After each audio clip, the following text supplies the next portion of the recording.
challenging was your team selection today? Entonces hay ocho ausencias en un lugar del campo. So we have 8 defenders less. Y 3 delanteros menos. And 3 forwards less, and I can't deny that that's a difficulty. Pero tampoco puedo justificar la derrota por las ausencias. But I can't also justify the defeat due to the absences. First half we were stretched. Had to rally at half time and come out second half and show a fighting performance, and the only positive really is that.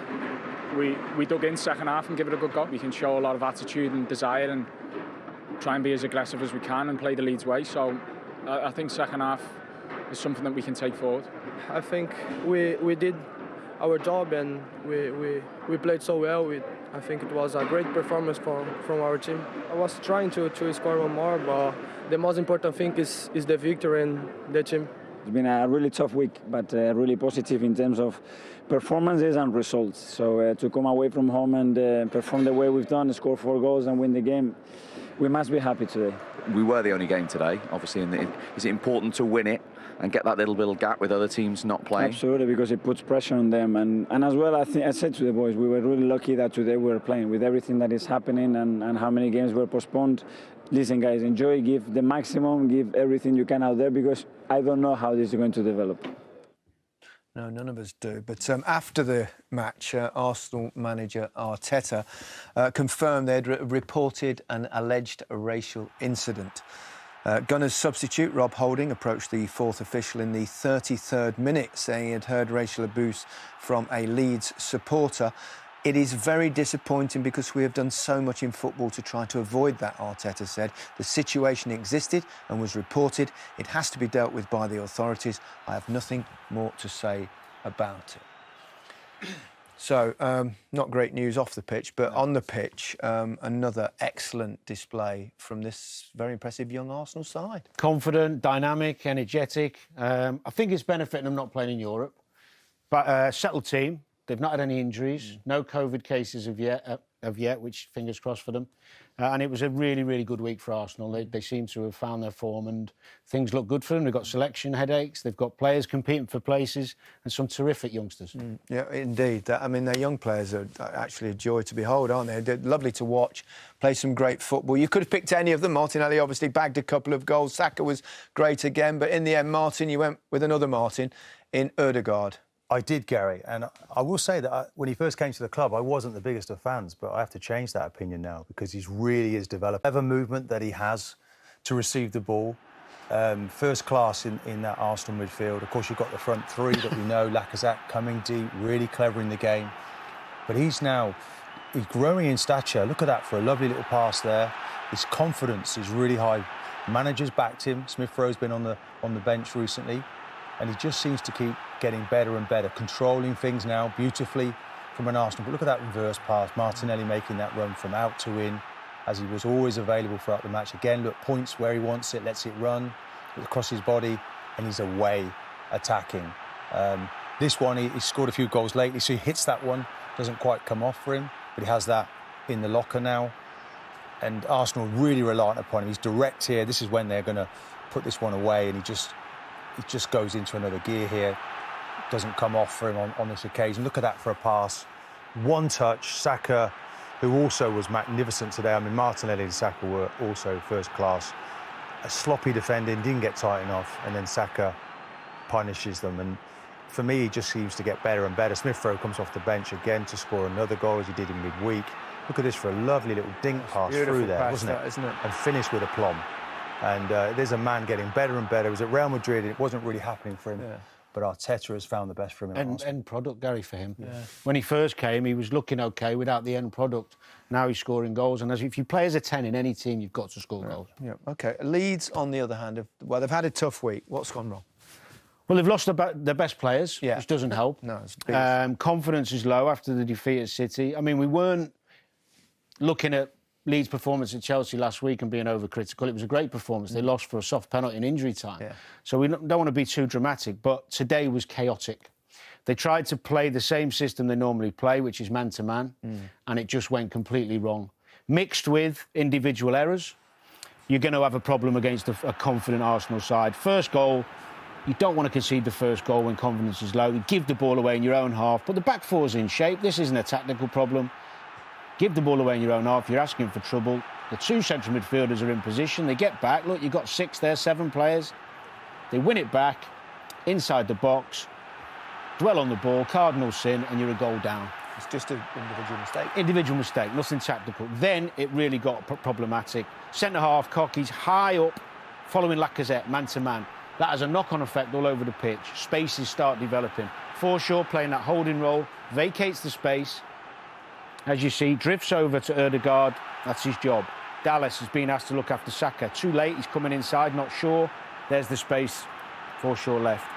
You've got the right-back, Drama, young lad, trying to cover Koch. They're a metre apart. Rafinha ends up at right-back, trying to chase Tierney. They're all over the place. It's disastrous, and this went on and on and on. Clever from Arsenal players, though, to move them out of position. Gary, exactly. Lacazette, brilliant the way he did that with the centre-half. He dragged him out of position. This is the two midfield players, completely strung out. The shape's all wrong. It's not conventional. You know, if I was being asked to do that, if I was still able to play, it'd be a nightmare. You make yourself second favourite. This is the other centre-half, Ayling. He just comes flying out, and Arsenal just flood into the spaces that they come from. And it was just a matter of time. Fullback again, drops across to cover that space, and they get punished. And this was happening time and time again. And this man, he's been a magnificent coach over the years, but this unconventional ways that he plays, man for man, It's worked the last couple of seasons really well, and obviously, I suppose when you've got young players coming in, it's not so easy for them as it is the experienced ones that are used to it. No, I think yes. I think you have to adapt to the players you've got and the opposition who you're coming up against. To ask those players, who some of them haven't played hardly any games, to play that way against such good opposition was too much. I think if Leeds play their best team, the way they've been playing for the last 18 months, they'll stay in the division comfortably. Yeah, too soon to panic, that's for sure. Some debate about possible red card for Granit Xhaka. What did we make of it? I mean, he's got this in him, hasn't he, occasionally? He needs to eradicate this side of his personality. He's come back into the team. He's a really important player. They're 3-0 up at this point, and he dives in like this. He just needs to stop doing it. Andre Mariner. What do you think? Really red or yellow or amber? I think it's a yellow. I don't think it's a red. It's downwards. But the thing is that just a minute later, they're both yellows. Did that, and he got a yellow card, and it wasn't probably as bad as the Xhaka one, was it? Very similar. Similar, both yellows for me. I think he missed the first one. I don't think it's a red. Xhaka. Sometimes, you know, what he's done before goes against him. Carbon copies, aren't they, really? Yeah, they're both yellows. Yeah. 5 games postponed today. Where are we going with this? Can you see the season dying out, or what's going to happen? I pray not. I feel for the supporters at the moment who are travelling up and down the country and getting games called off 2 or 3 hours before kick-off. Yeah. Surely we can put something in place that stops that, first and foremost. But then what happens next, we'll have to wait and see. OK, well, the Premier League have launched a campaign for fans to get boosted, so hopefully that will help. Seems like good advice for everyone. Well, now you know why Ian had that wide grin on his face at the top of the programme. I mean, Arsenal were quite sensational. Was that a grin, was it? I thought it was just a nice smile. He still got it, look at him. All the damage was done in that first half, Ian. I mean, 11 of their 14 shots on goal were on target, and to put away 3 of them... actually was the least they deserved. Could have been more. I thought Lacazette had 2 really, really good chances, not half chances, proper chances. And Arsenal have been starting very fast like that. The problem they've been having is that they've been kind of sitting off in teams and got themselves back in the game. But fortunately for them today, Leeds were nowhere near that. But like Arsenal started with real bad intention right from the off. They put them under pressure. Yes, they gave the ball away, but the main thing is that they got punished in these instances. You know, you look at this situation where, you know, Leeds players, he's a man on the book, there's hardly anyone around him. Forshaw leaves Odegaard, he goes towards Odegaard. I don't know why he's going towards the play where he should be dropping back and maybe stopping them. Should clear it now as well, doesn't clear it. So a lot of things played into Arsenal's hands, and like the manager was saying there, the players, they gave the ball away a lot, Leeds. There was a shout for a foul against Adam Forshaw by Lacazette there. Anything in it for you, Steve? No, he stands across there. He doesn't make contact with Forshaw. Forshaw then sort of barges into the back of him and falls over. Lacazette should be able, as a forward wanting to win the ball back, he should be able to make that type of challenge without creating a foul, and I was fine with the goal, to be very honest. VAR looked at it and thought exactly the same. This is the second goal. It's an awful ball. Leeds shirt running one way, a blind ball across the park. Arsenal pounced on it. Drama's going, trying to think about counter-attacking and getting forward. And just one bad ball played across the middle of the park has just left Leeds wide open. But this was the tail of the first half. This happened 10 times in the first half. And as Wrighty said, Arsenal could have exploited them more and more and more. Arsenal could have been 5-0 up at half-time, and it wouldn't have been an injustice to them at all. It was that easy for them. How good was his finish for Martinelli? Well, it's brilliant because the touches are what's giving him the opportunity to do what he's doing, so he's in total control of that situation there, man. The goalkeeper's hoping that he makes a bad touch, but he doesn't. And then, again, you look at that situation, when we look back at it, and you're praying, OK, can Arsenal finish it off? In the end, they do.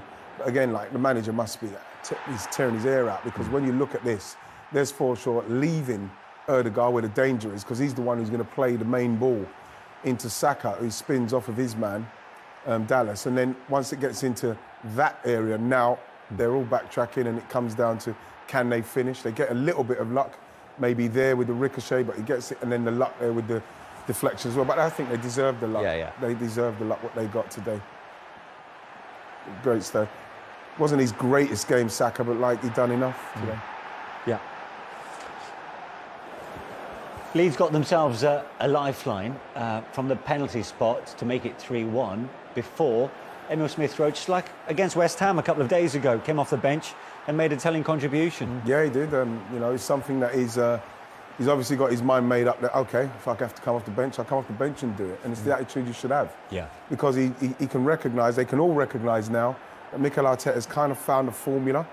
And like, Emil Smith-Rowe must be thinking to himself, well, I want to be in it. I haven't done too much wrong. Do you know what I mean, Steve? I agree, mate. So, and so he must be saying, right, the only way I'm going to do it is coming off the bench and showing him scoring goals, because that's what Arsenal need. Goals from other areas, because you can't put all the onus on Aubameyang like we've seen. Now we've got Saka scoring, Martinelli scoring, and Emil Smith-Rowe scoring. Nice, isn't it, the fact that he makes all you can do is make an impact off the bench. Great attitude on the lad. He scored goals against Leicester, he scored goals against West Ham the other day. But you come on, he must have been upset that he was back onto the bench. But when you come on and you're called upon, he could have easily just went through the motions today, because they were never losing the game. But to come on and make an impact was brilliant of him. And Arsenal guaranteed a top 4 place on Christmas Day for the first time in 5 years. Are you surprised or pleasantly impressed with the way that they've matured? Yes, certainly the latter. Pleasantly impressed. Watched them lots of times, and each time I've watched them, I've seen an improvement on the last. And I watched them at the beginning of the season when they lost to Man City 5, and it was really poor performance. But since then, they've got a settled team, and they've just gone better and better and better. A tough game today turned into one of the easiest they'll play all season. OK. Well, one disturbing story which emerged from Ellen Road in that game is that the Premier League will be investigating alleged racist abuse that was aimed at the Arsenal bench from a section of the Leeds supporters during that first half. Referee Andre Mariner was alerted to the incident, as you can see, by Arsenal substitute Rob Holding just after the half-hour mark. And this is what Mikel Arteta had to say about it after the game. Well, if those people are found guilty, they will be duly punished. What do you make of that? I think you have to applaud people like Rob Holding. When you're being racially abused, it's very difficult as a black person to get up and do that without people kind of coming down and piling on and saying, oh, here he goes, here he goes. So for Rob Holding to do it for his teammates is something that me, being in a dressing room and knowing what that's like, wanting that kind of help, it's fantastic. And what should happen now is he should be found, should be able to find him, because he's there for everyone to see, prosecuted and banned. Simple. It's not going to be tolerated. Zero tolerance. That's what we're going for. Yeah, I totally agree. It's you get the fact that they're frustrated, the fans, they're angry. You get all of that with the first half performance, and when the Leeds fans, when the Arsenal subs were warming up and the players celebrated with them. I get the fact that they're angry and they're upset and blah, blah, but you cannot shout stupid comments like this.